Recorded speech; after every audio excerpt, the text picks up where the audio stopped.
So, we all, because they're amongst the most ubiquitous, the most depicted things we can imagine, the Ten Commandments and the Ark that goes with them.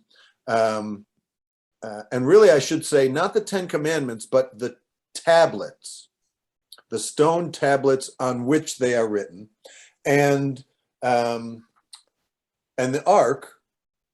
We have a image of them. We probably have multiple images of them, and it may be hard for us to dislodge those images, even if we try.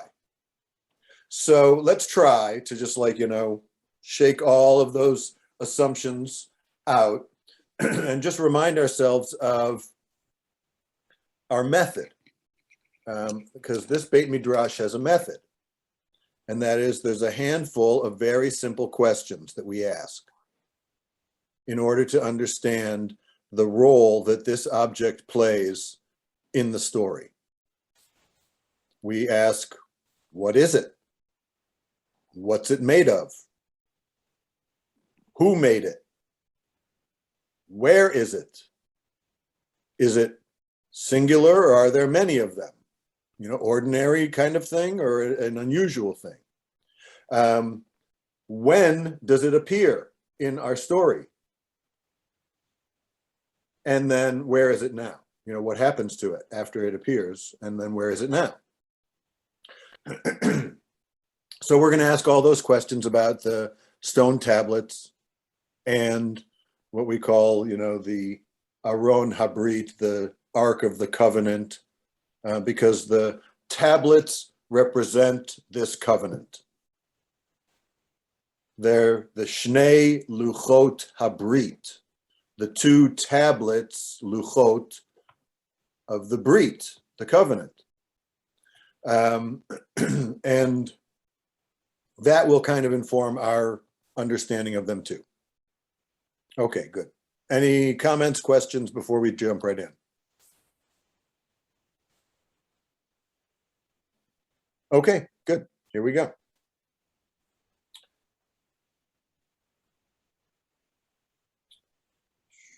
Does Luchot have any connection to calendar? Yes, it does. Linguistically, a luach means like a tablet, and a calendar is a luach zmanim, a tablet of times or of days, dates. And the idea being this too is, you would have, if you had made a calendar in the old days, you would have made it on a stone tablet. So the two words are historically linguistically related. And everybody says just luach to mean calendar. Really, it should be luach zmanim, a date tablet kind of thing. But yeah, they are related words. Okay.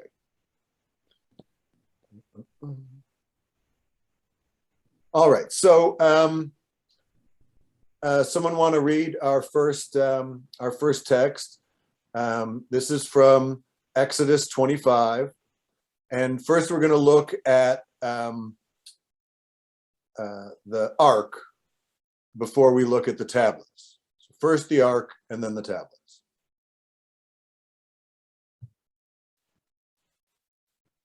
I can read. Okay, go for it. And deposit in the ark the tablets of the pact, which I will give you. Okay, so even immediately, we understand that these two things go together. That's why I bring this verse. The ark is a purposeless item. Imagine that, right? You have the picture from the movie, right? This big, giant, gold-covered thing, right? Very, very powerful kind of thing. That's purposeless, except to house the edut, the pact, the covenant. So you'll put into the aron the covenant, the physical covenant, which I will give you. So even before the tablets are given, Moses is instructed how to store them, and that these two things will go together permanently. The tablets will not just be floating around, loose, and this ark will not just be an empty ark and only used occasionally. They will go together. Okay, and this is an interesting thing, because when we talk about the two tablets, we have to remember there aren't just two tablets. How many are there? Four. So here in the Talmud in Bava Batra, Rav Yosef taught a Braita, a piece of Mishnaic material. The verse says, at the time the Lord said to me, this is quoting from Deuteronomy, where God tells Moses, make for yourself 2 stone tablets, just like the first one, and I will write on the tablets the words that were on the first tablets, which you broke, and you shall put them in the ark. This teaches, says Rav Yosef, this teaches that both the second set of tablets and the broken pieces of the first set of tablets were placed in the ark. So we're sort of building our picture. Whatever the ark looks like, it is purpose-built for these tablets of the covenant. And in fact, even though God didn't initially intend to make 4 tablets, only 2, Moses, if you recall, throws down the first set of tablets when he comes down and sees the Israelites have built a statue, an idol. And then he has to go back up on the mountain and get a second set. And both sets will be kept. So the fact that the first tablets were broken does not take away any of they still are important. I mean, I don't know that there's a good answer to that question, but I throw out the question, why keep the other tablets? They're God's work. So one is they're God's work, right? So we don't know that yet. We will know that when we ask who made them. The ark is not God's work, right? The ark is the work of human beings. We know who makes the ark. Bezalel is the head of the artists collective, and there is a collective of people who make, some work with gold and some work with wood and some work with materials. Alejandra says, always keep a draft, right? It's an academic joke. Yeah, that's right. The number one rule is have a backup copy. I do think that's funny, Alejandra, but we don't so much need a back. See, I sort of think they're a reminder, right? Whoever I don't know who gets to see inside the ark, but whoever it is, or even just knowing that they're in there,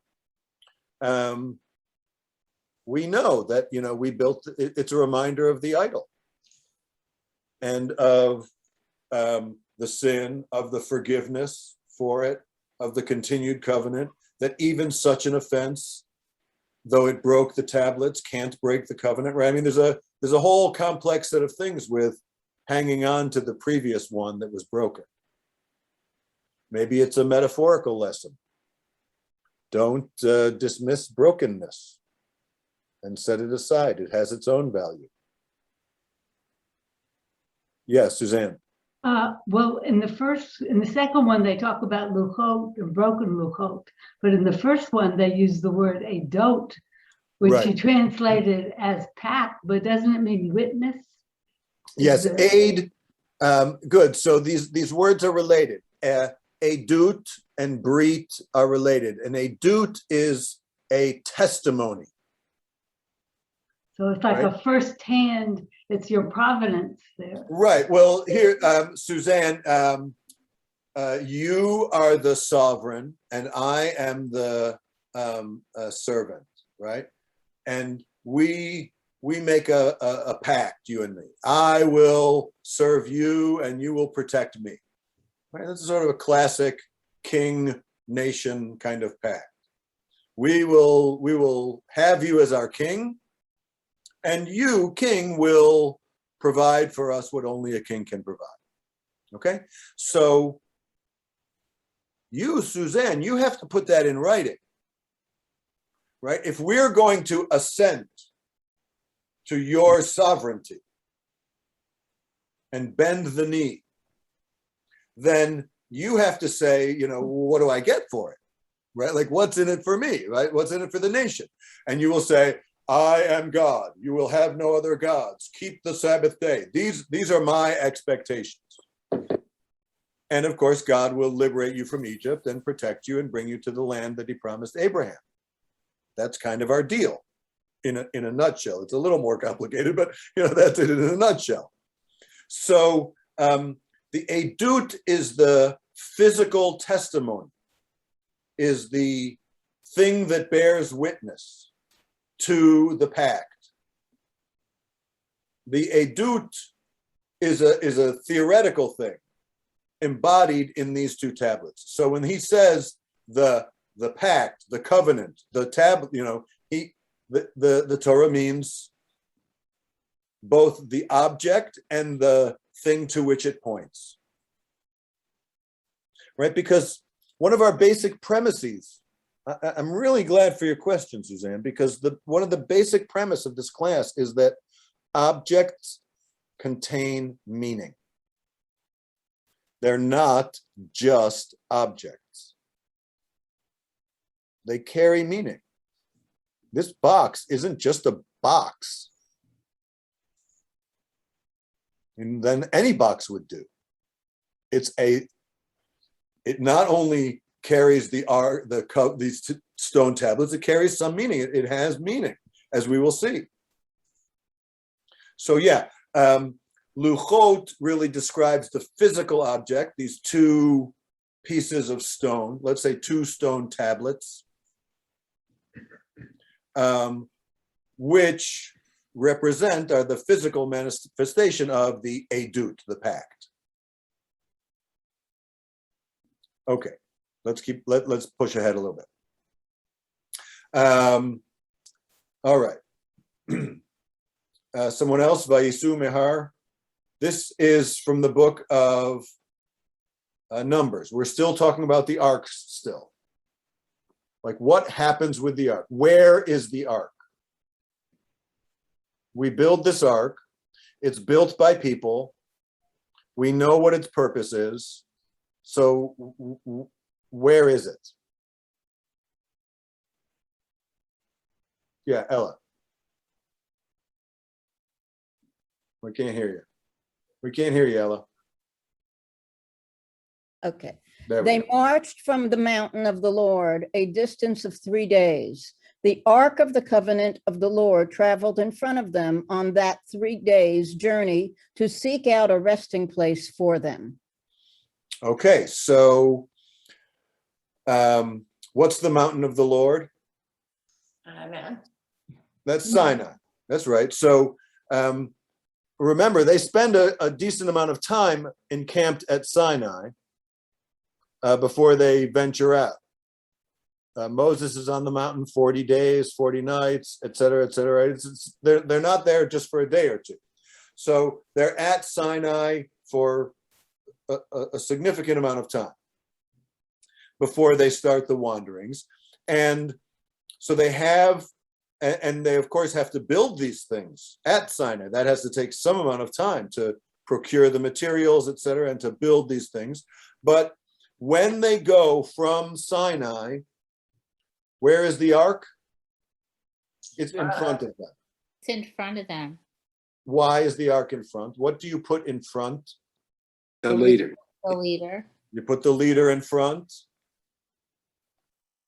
What's what's important is first? Does the king go first? Oh no. Right, well, The soldiers go first to protect the king. Right, so that's very interesting. Here, the king, or at least the covenant, the ark, is out front. It's playing a protective role, right? The first thing you send in is protection. There's a detail that goes and makes sure everything is okay. This ark it's leading, it's protecting, it's not in the center of the community, protected by or encircled by. It's in the front where everybody can see it.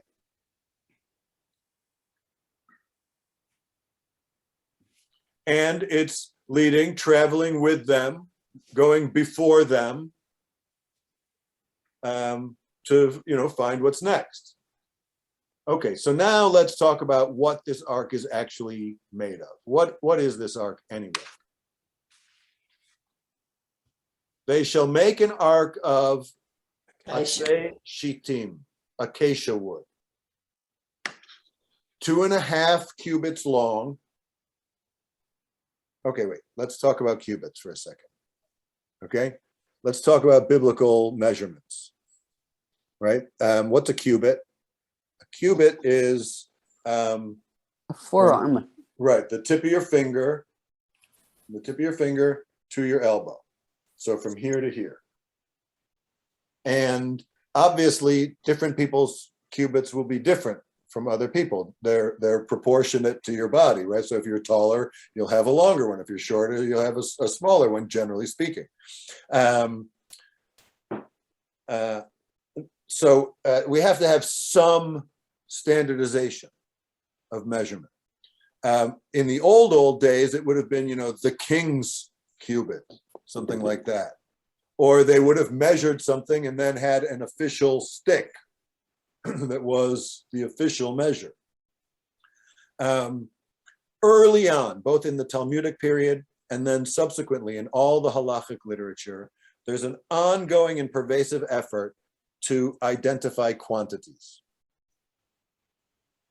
How much wine do you have to drink to make a cup of wine on Passover to have 4 cups? Is a thimbleful of wine a cup? What if I just take a tiny little sip? Is that drinking a cup of wine? Does it matter what I drink it out of? Right? What's the shi'ur? What's the measure? I have to eat matzah. Does that mean if I have this one tiny little crumb like that, I can't even taste it, but technically I'm eating, right? Is that eating? What's the minimum amount to qualify something as you've eaten it? What are all the different measurements of time? When is evening? When does Shabbat start and end? All of the measurements in the calendar. All of the agricultural laws that require you to leave a corner of your field or to separate different kinds of crops. How far do they have to be separated from each other? How big does the corner of my field have to be to meet the minimum standard? Is there a maximum? Is there too much? That, so there's a lot.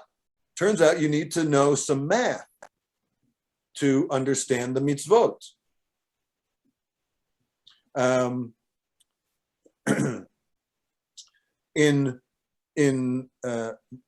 My understanding is a cubit equals 18 inches. It's about 1.5 feet. And that's basically true, right? I mean, my forearm is 1 foot and, that's about 6 inches. So there you go. Right? It's about 1.5 feet. So, and a hand breadth, this is a hand breadth, right? The breadth of my hand. So when something is 4 hand breadths, a hand breadth is about 4 inches, right? So 3 hand breadths is 1 foot. A cubit is 1.5 feet.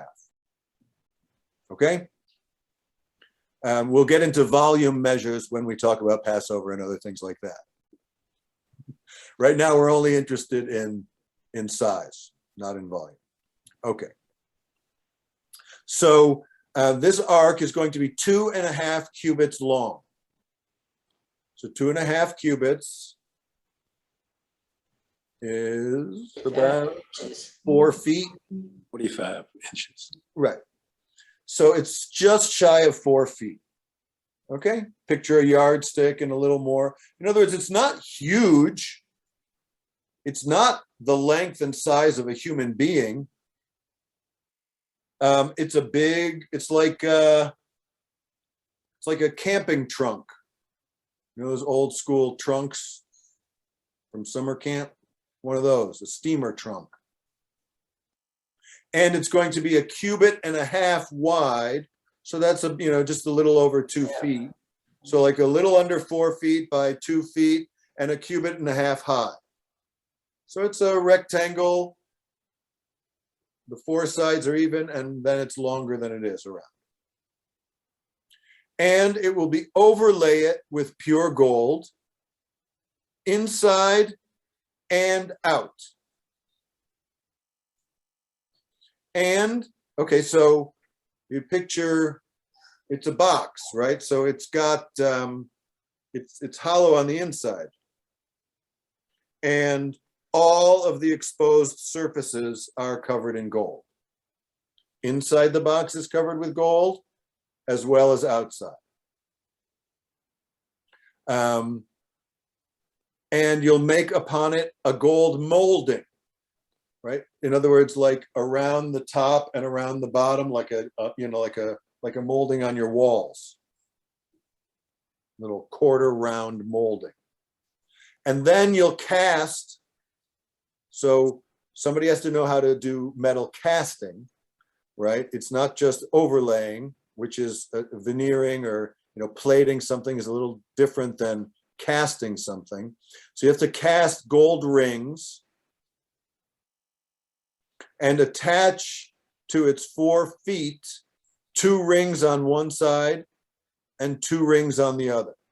So you can picture this, yes? There's a box and there's 2 rings, and the poles are going to go through those rings like an old style sedan chair. So the poles can be removed and when it's at rest and placed in to move the ark when it moves. You got to figure this is pretty heavy,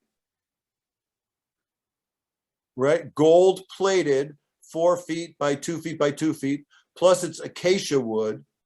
So it's solid wood cabinet. The wood's got to be a certain amount thick, right? This thing's got to weigh a couple 100 pounds, easy. Gold is very heavy. Bernard, were you going to say something? Without the covenant.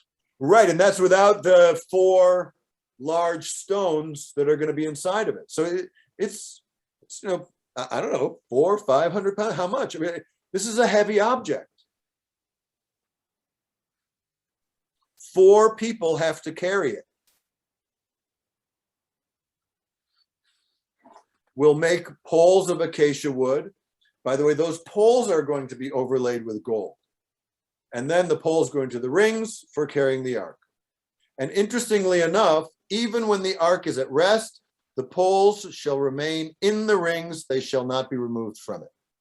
So even though they can be removed, and they are, the engineering was to build a separate piece, but then once they are assembled, they don't come apart. You have a picture of it? Yeah, Margaret. Somewhere in the South, I don't know where, a church in the South built a replica of this, which was made exactly to measure. It is now owned by, I think, a Mormon church in Lancaster, Pennsylvania, and you can go and see it if you ever happen to be in that area. It's quite impressive. I'm not surprised by that, Margaret. It's an interesting phenomenon of fundamentalism, both Jewish and non-Jewish, to be almost hyper interested in replicas of things, of re-experiencing the the original item, right? It's like a Renaissance fair almost, right? I don't mean that belittlingly, right? I'm critical of this phenomenon, but I'm not belittling it. There's a big difference. The guy who built the ark, right? There's a guy who built to scale ark. There's a group in Jerusalem of Jews, the sort of the Third Temple Institute, who are crafting and preparing the items necessary for a third temple. Yeah, God help us. I'm not in favor, just so you know. We can talk about that some other time, but this is not. I'm not a fan. But nonetheless, that reconstruction, it's very appealing because it gives you a sensual confirmation of something. I can see it. I can get its scale in my head, and I'll bet it is impressive. This must have been an impressive thing. Well, they used all the garments are exactly as on mannequins, and all the lotus shape or whatever. Right, all the garb and the jewelry, etc. The garb, and also the lotus or whatever flower it is, shape, amaryllis. I don't know what it is. I don't remember details. So it is Stunning something to see if you happen to be in Lancaster, Pennsylvania. All right. Rabbi. Yeah, Marcia. If they used all of their jewelry to build this idol, where did they get all this pure gold? From the Egyptians. Excellent, Marcia. It's like exactly where we were going. Oh, okay. This is made of the ark is made of two things. It's made of acacia, which we'll get to in a second. And then pure gold, right? Gold that has been purified. In other words, it's already been refined. So it's already gone through a process. So this is not like just stuff you found in the desert, right? They came with bullion. And most people understand that it was made from the same thing which the calf was made of, and that was made of the gold and silver which the Israelites took with them from Egypt, which it's explicit. They take gold, they take silver, they take swords, they take a couple other things and those things actually show up right later on. Again, one of our overarching premises is you don't introduce an object unless it's going to be an important thing, right? If there's a pistol in scene 1, says Chekhov, there will be a murder in scene 2, right? So when the Torah says they took gold and swords, don't be surprised when Amalek attacks and they defend themselves with the swords. That's why they had to tell you they took swords. And then don't be surprised when, in scene 2, they build something with this gold that they took from, right, that showed up. The description of items is prefiguring us. It's getting us ready to see stuff that happens next. Exactly. So what does that mean, Marcia? That the gold of the Aron HaKodesh, the gold which embellishes, and gold has when you plate wood with gold, you make it last a long time. Gold lasts forever. It never tarnishes, ever. Right? That's one of its amazing things. you have this refined gold that not only preserves the wood underneath it, but makes it, protects it and embellishes it. That very gold is the sin gold. Is that me? Nope. Hold on. Sorry. Sorry about that. Yeah, so the gold which this ark is a double reminder of our nation's first egregious sin. It's got, not only is it have the broken covenant in it, hey, don't forget you did it, but we melted down the body of the statue and plated the ark with it. It's an object of tremendous meaning, complex meaning. Yeah, Margaret. I have a question. Mhm. So after there was after Moses saw the statue, then, as my recollection is that he made people drink. Some of it, yeah, right. They Some of burn some- some, right? They burn something, Yeah. and there's some ash that they have to drink. But you can't make ash out of gold. Like gold doesn't turn to ash, right? So it must be A gold leaf. maybe it's something like I agree, Margaret. I'm not sure Okay. what to make of that. But obviously, it didn't use up all the gold. It didn't I use guess up all the gold. That's Gold leaf. Probably Gold leaf can be digested. Well, that's true. Gold leaf can be digested. Right, that horrible Goldschlager stuff. Yeah. I speak from experience.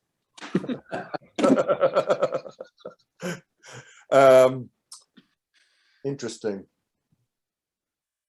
The people may very well have in their bodies some remnant of that sin too.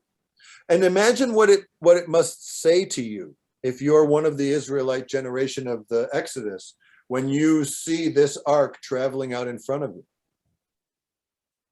It's complex. I have a covenantal pact with this God who liberated me from Egypt. But every time I see that, I'm also reminded that I was unfaithful right away. Very complex. All right, let's go a little bit further here.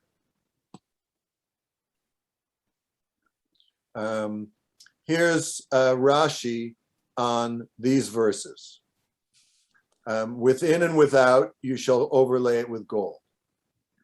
This is Rashi's description of the box. Bezalel made 3 boxes, 3 arks, 2 of gold and 1 of wood, each having 4 walls and a bottom, however open at the top. He put the wooden ark into the larger golden one, and the smaller golden one into that of wood, and covered its upper rim, the wooden ark, with gold. Consequently, it can be said that the wooden ark was overlaid with gold within and without. Now, do you follow that visually? It's a little bit complicated, but I want to walk through it. So we have been talking about gold plating, right? Like a thin layer applied to the box.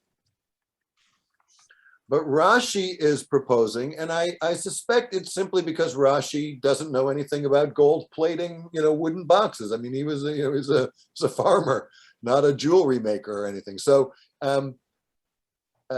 he's not describing the actual thing. This is just how he is.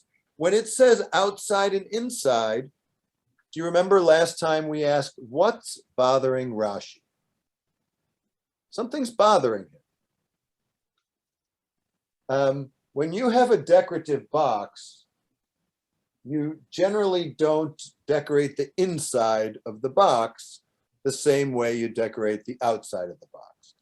Picture like a jeweled box on your dresser that has all kinds of rhinestoney stuff on the outside, very, very decorative, and a butterfly or something like that. And then you open it up and it's just plain on the inside because, of course, the purpose of the box is to hold things, not to be decorated on the inside. But this box, and gold, of course, is very costly. And you'll never see this gold. Nobody will ever see the gold on the inside of the box. So how is it lined on the inside?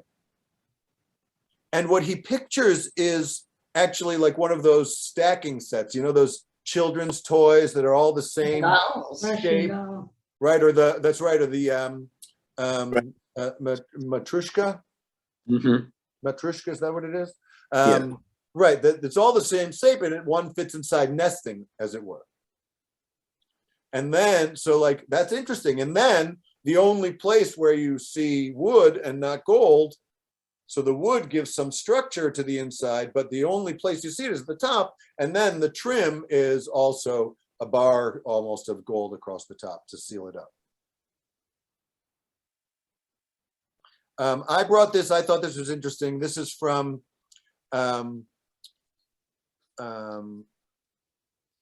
you see the web address for this. There's all kinds of people who study the plants of the Bible, the flora and fauna of the Bible. I think that's a very interesting little subtopic too. Acacia wood is mentioned in connection with the tabernacle, and all of these things are made from acacia wood. The ark and its poles, the table of bread that was always there and its poles, the brazen altar and its poles, the incense altar and its poles, all the poles for the hanging of the curtains, as well as the support boards. In short, all the structural features of the tabernacle were constructed of acacia wood. And what that says, so what does that say to you as a scientist of material culture?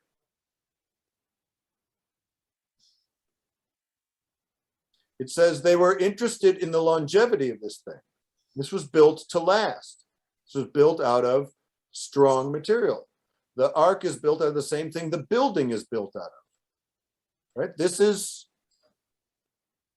good wood, not light. This is a hardwood. There's more than 100 species of acacia, found mainly in the arid, semi-arid regions of Africa, which basically the desert there is part of that same kind of thing. Here, the acacia trees are often the only plants of an otherwise bleak and monotonous terrain. Several species grow in the Sinai Desert, but not all would be suitable for use in their construction. One of the most common is Acacia radiana, and it seems likely that this would be the acacia referred to in Scripture. In other words, this is what was available. Nothing else is there. What are they going to harvest? Cypress wood from Lebanon? I mean, cedar wood from Lebanon? No, this is the only wood available in the desert, a place notoriously without trees. Acacia, I don't know about the specific kind, but acacia also tends to have thorns. So it is, so it's something that's difficult to work with. Right, yeah, interesting. Yeah. It's a complicated object, this object, huh? All right, let's look a little bit here. Now,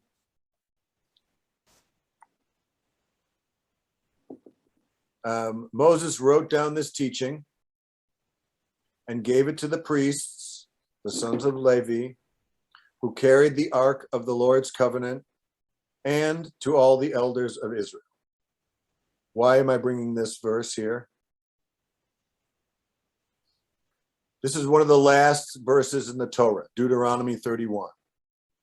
It's the final, we consider it the verse for the final mitzvah of the Torah, the mitzvah of writing a Torah.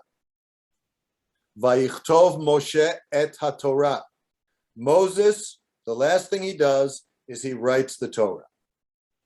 That whole story of everything that came before, Moses writes it down according to the end of the Torah, and he gives it to the Kohanim who carry the ark, meaning in this ark, in addition to these 4 stone tablets, there is now a Torah scroll. The original written Torah, to the extent that such a thing exists, is the only place that it's ever referenced anywhere until King Hezekiah finds one in the temple, finds a scroll of the law. Nobody's really sure what that means, but the ostensible meaning is that he finds a Torah scroll that had been lost, and it starts a cultural Jewish revolution. Rabbi, so it says that he gave his teachings to the priests and to all the elders. Now, is that just a function of the time? Why didn't it say that he gave it to the people? So, well, that is interesting, right? Like, I think it's because, you know, they're the library of wisdom of the people, right? It's not to keep it separate from them, but the elders are the ones who are he's going to die outside the land of Israel. When they go in, they'll need to carry with them the story of everything that happened. It'll be a whole new generation. So he, you know, gives the leaders the text and deposits a copy of it in the permanent record, as it were. Also, maybe the people didn't read and the elders did. Right, that is entirely possible.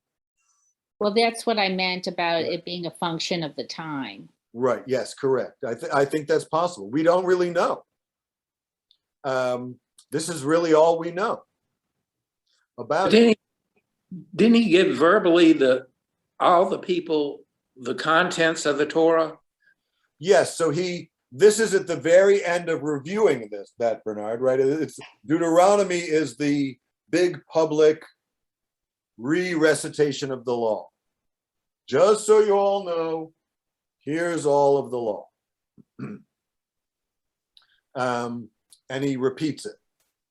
But then at the very end, he also writes it down because these people will not be the ones who are going in. Right. Right. So this ark is also going to be the repository of this important document and the keeper of this other document. And we will see that other things are also kept in the ark. The ark becomes a place where things of enduring importance, objects and items of enduring importance are kept. Maybe it's like putting something in a library, right? Instead of putting it in some place that is only available to a select number of people. Right. I think maybe, Margaret, at some point historically, libraries shifted from being places that protected books to places that gave access to the books. Like it's almost like a vault, like a kind of library. It's like a library that's there to make sure the book isn't lost, not to make sure the book is read by 1 million people. Interesting. Right. They're kind of the same purpose. They're cross purposes, and yet, like why conserve the book if not to have it be read by people? But if you don't conserve it, there was a time where there were fewer books. There's books referenced in the Torah that we have no idea what they're talking about. Right? The Torah itself says, and that is recorded in the Sefer HaYashar. That is recorded in the book of Yashar. And everybody in the whole world is like, what is the book of Yashar? Nobody knows what that is because it was just lost. It's referenced we know that there was a time where there was a book like that, or this reference would be meaningless. By the way, there's a fascinating story of the Midrash called the Psikta de Rav Kahana, the passage of Rav Kahana, where there are all kinds of early Midrashim that reference it, that say, and it says in the Psikta of Rav Kahana, A, B, or C. But nobody actually had a copy of such a book. So they knew, all these old rabbinic scholars, they knew that there had been a book of Midrash called the Psikta of Rav Kahana. And some people speculated that it was a book of Midrashim on the holidays and passages related to the holidays, because it was always referenced in connection with some holiday and the Torah around holidays. But everyone's like, all we know about this book is what's quoted by other people in other sources. And then Solomon Schechter discovers the Geniza in Cairo, a cache of old books and stuff from hundreds and hundreds of years. And sure enough, in that cache of books, there is a book that is the Psikta of Rav Kahana. The only extant version of it anywhere in the whole of human history that still exists. And so while everybody knew this book existed for hundreds of years, nobody had a copy of it for hundreds of years, until Solomon Schechter found one in an attic somewhere in Egypt. Where is it sitting now? I believe that is at the Jewish Theological Seminary in New York City. They have, I believe most of his Geniza collection in their collection there. But the book is, there's a scholar, I'm sorry to say I'm blanking on his name. I should remember, Louderback, I want to say maybe Louderback, who his significant academic work at the seminary was identifying and publishing the critical edition of that book. So you can buy a published version of the Psikta of Rav Kahana with all of the notes about the manuscript, et cetera, cross references. It's really remarkable bit of scholarship from the seminary, the kind of scholarship that nobody else anywhere ever would do and could do. And it's an amazing work, and now it's reborn. The rest of human history has it published, available out there. You can buy it. Ta-da! Yeah. Okay. One more question. Yeah, sure. My timeline may be wrong, but is it possible that any of those books were in the Library of Alexandria? That was. Yeah. Yes. Yeah. Yeah. Because again, like there weren't that many libraries, and if you wanted a copy of a book, you had to have a human being actually copy it for you. Acquire the parchment, get the stuff, hire the person, buy the ink. You had to be incredibly wealthy just to have a book written. Okay, back to the Ark. God, I hope we get through all of it. Okay, I'm gonna read here. We're gonna go kind of quick here. In the book of Samuel, the book of 1 Samuel, we see that the Ark is still around, right? So the Ark makes it into the land of Israel. The Philistines fought, and Israel was routed, and they all fled to their homes. The defeat was great. 30,000 foot soldiers fell. That's a pretty significant battle. And the Ark of God was captured. And Eli's 2 sons, the high priest's 2 sons, Hophni and Phinehas, were killed. Okay, so it's pretty much catastrophe, right? The Ark is at the front. It's the tank. It's the protector that goes out ahead of the troops. 30,000 foot troops were slain, and the Ark is captured by the Philistines, and the symbolic heads of the state are slaughtered. Now, a Benjaminite, just some guy, we don't know who he is, runs from the battlefield and reached Shiloh. That's where, before the sanctuary was in Jerusalem, the original temple was in Shiloh, just to the south of Jerusalem. This is before David. The same day, his clothes were rent and there was earth on his head. He's mourning, in other words. When he arrived, he found Eli sitting on a seat, waiting beside the road, his heart trembling for the ark of God. His daughter-in-law, meaning his son's wife, was with child, about to give birth. Of course, her husband has been killed. When she heard the report that the ark of God was captured and that her father-in-law and her husband were dead, she was seized with labor pains and she crouched down and gave birth. What a great story. That is just so awesome. I don't know. I love that, right? Like her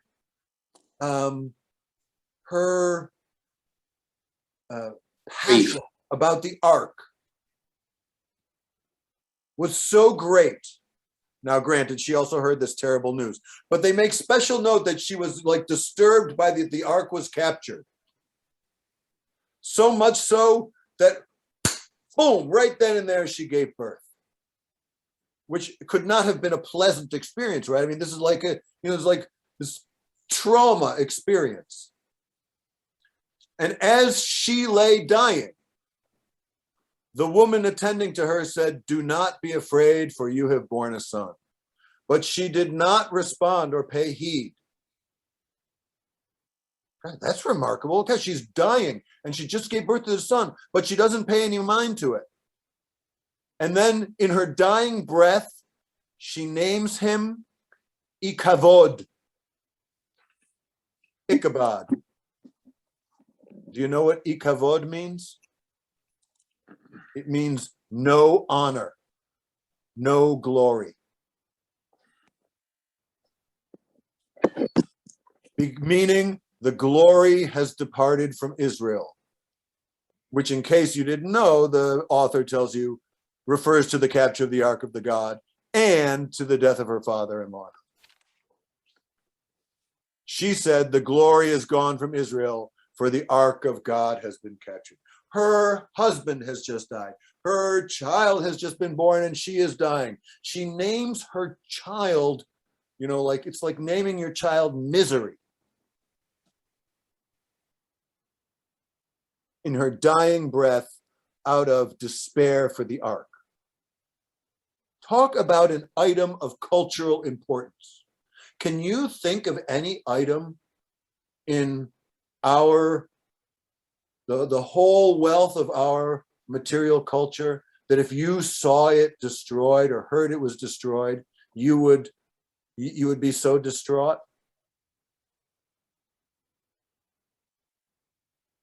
How about the Twin Towers? That's one.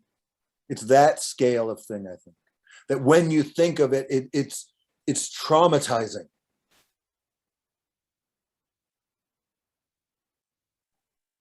Something like that.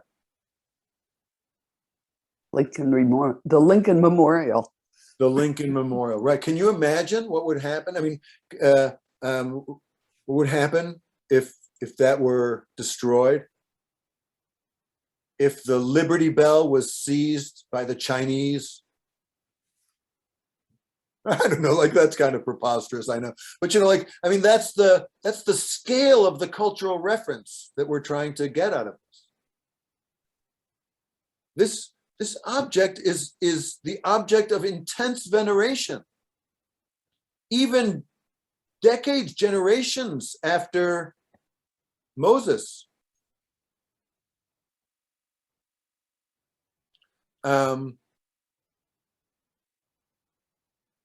By the way, do you remember the story of Peretz, who, when the ark is being returned from this battle, right? The Israelites will actually eventually seize the ark back from the Philistines, and it will be coming back up to the mountain, to Shiloh, and it will stumble off of the cart and lurch towards hitting the ground.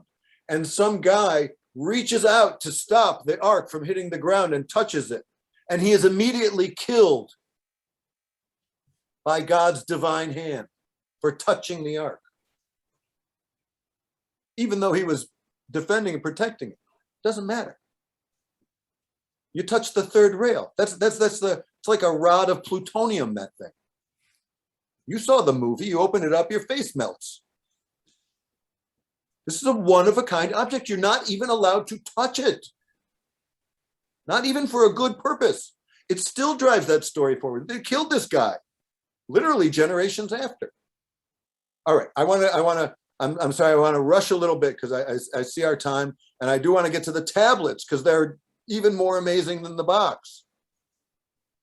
So let's take a breath, leave the box aside for a second, and talk about the tablets.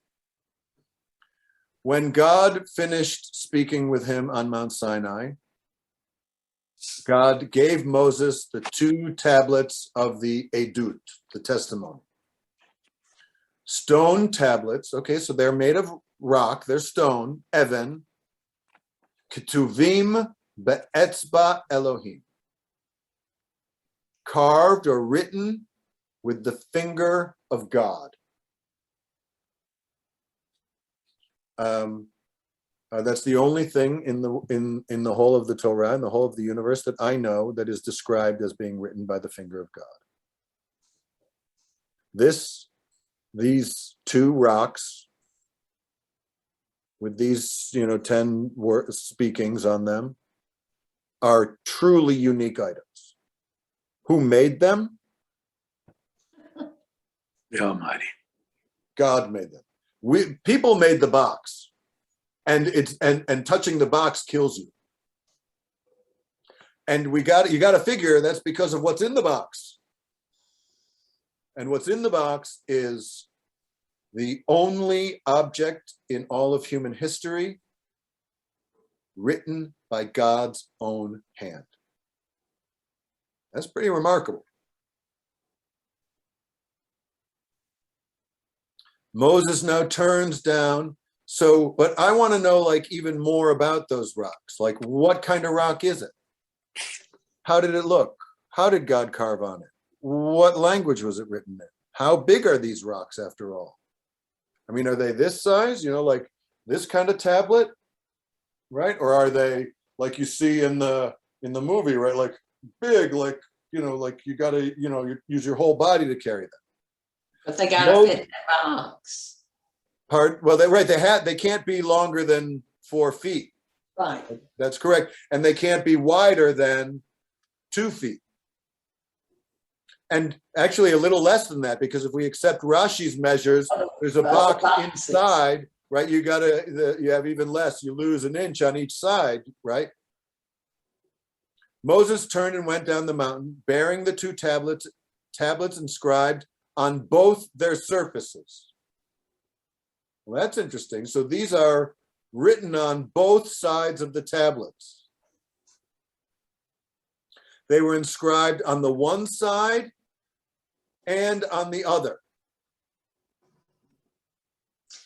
The tablets were God's work, and the writing was God's writing. So God carved the tablets themselves. These were not found rocks. These were hewn from the mountain. God carves the rocks from the mountain, and God wrote on them, incised upon the tablets. In other words, this wasn't just ink. This is carved in like a stylus. When Joshua heard the sound of the people, he said to Moses, there's a cry in the camp. It is not the sound of triumph or the sound of the tune of defeat. It's the sound of song that I hear. As soon as Moses came near the camp and saw the calf, he became enraged, and he hurls the tablets from his hands and shattered them at the foot of the mountain. Okay. Here we go. And they took the record of the covenant and they read it aloud to the people, and they said, all that God has spoken, we will faithfully do. Moses took the blood and dashed it on the people and said, this is the blood of the covenant. It was a common way of sealing a deal back in the old days, sort of like, blood handshake kind of thing. Now make this, then Moses and Aaron, Nadav and Abihu, and the 70 elders of Israel ascended, and they saw the God of Israel.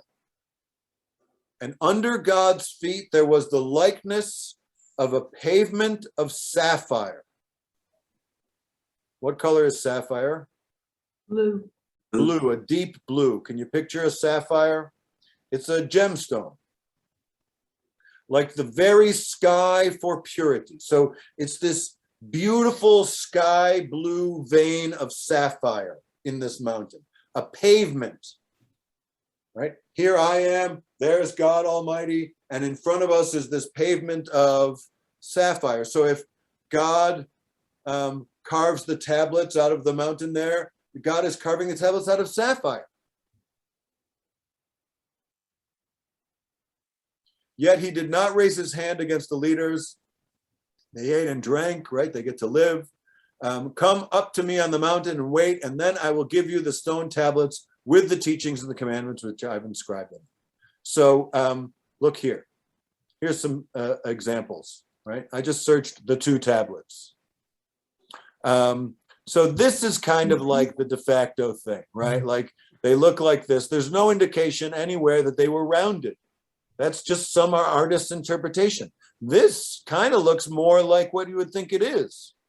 And of course, they're written on both sides. I mean, that's very interesting to me. That's kind of hard to do, right? But here's like sapphire. Wow, like what if it were like this, right? What if that were the kind of tablets that it were? And this is what it looked like, right? Something sort of like this. Whoa, well, that's kind of, tablets of sapphire, or, right, something like that.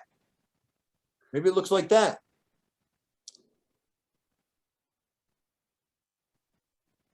For sure, this is a one-of-a-kind thing. I mean, can you imagine seeing the thing? First of all, what size is a sapphire, right? I mean, it's like, I got a star sapphire from my dad. It's, it's like this, right? I mean, it's a teeny tiny little thing. A big sapphire would be what? Like a golf ball, maybe? I mean, that would be a gigantic sapphire.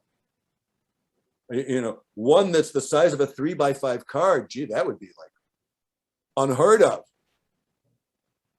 This, it's like a marble slab of sapphire, carved on both sides, which you can see through. So how you even read that, I don't even know. How thick is this thing? It can't be that thick. Moses carries them and hurls them down the mountain. I mean, they've got to be carryable by a person. Now, here's my big question, and then we'll open it up and schmooze away. Where is it now? And I like to know. Yeah, wouldn't we all like to know? Some very good, very fine men, right? Isn't that what he says at the end of the movie, right? We have some of our best men on it. Well, who are they? Our best men. Like that's where the ark is, in some warehouse. Well,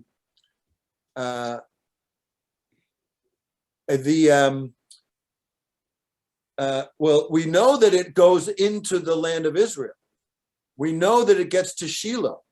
We know that it is in battle with the Philistines. It's captured, it's returned, it goes to the, and the Arch of Titus, right, which is obviously hundreds of years after the events that it purports to show, but it shows the menorah being carried off and the other items of the temple being carried off into exile. So presumably this thing of unbelievable worth and value. I mean, if you were the pillaging power that, exiled the Jewish people, you would have seized that. You may have even melted it down, right? I mean, there's the possibility that it was literally lost to history. That to the extent that there was such an item, and it exists in the way that we are picturing it, that it was destroyed in the midst of war and dislocation. We may be wearing it. We may be what? Wearing it. Goes forever. We may be wearing it. Who knows? Yeah, that's right. If it's destroyed, yeah. Yeah, Cynthia. But the original tablets that were written by God on the sapphire, weren't they the ones that that Moses broke? And then the next set, Moses had to write himself, correct or not correct?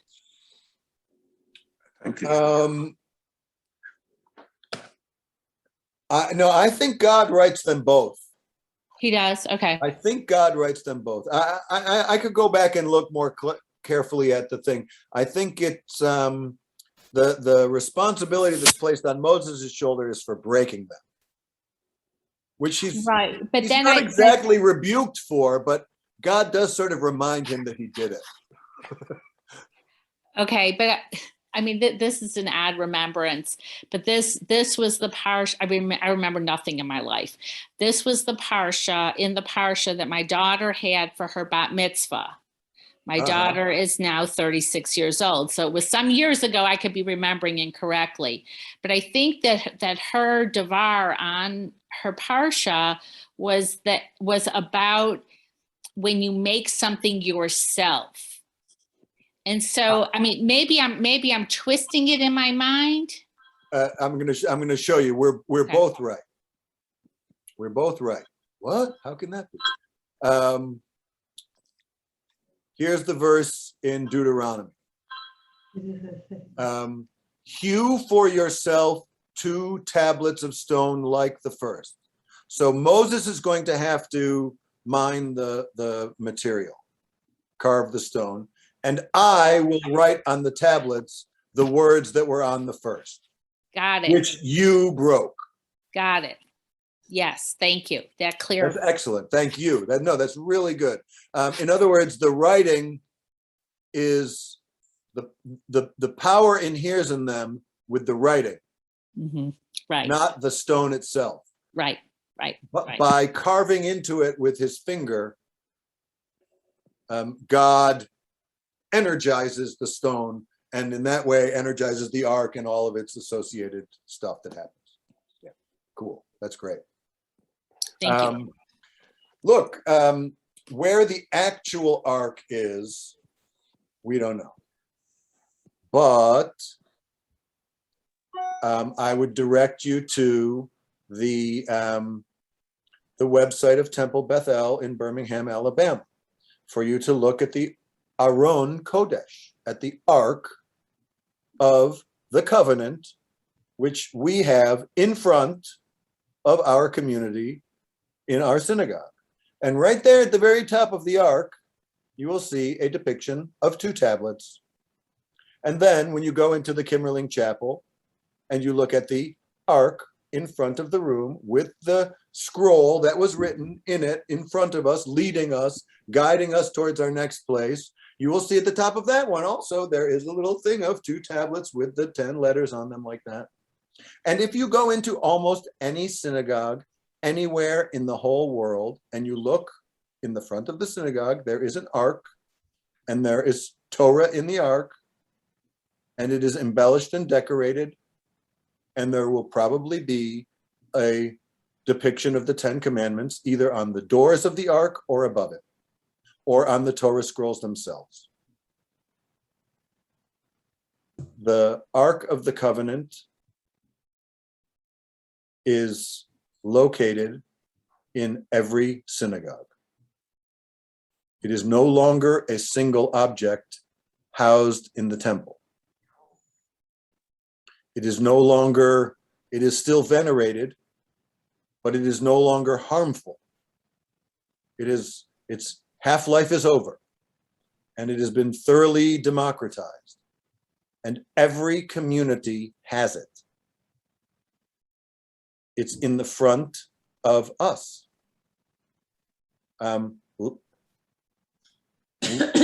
We will see that so many of these objects are still with us.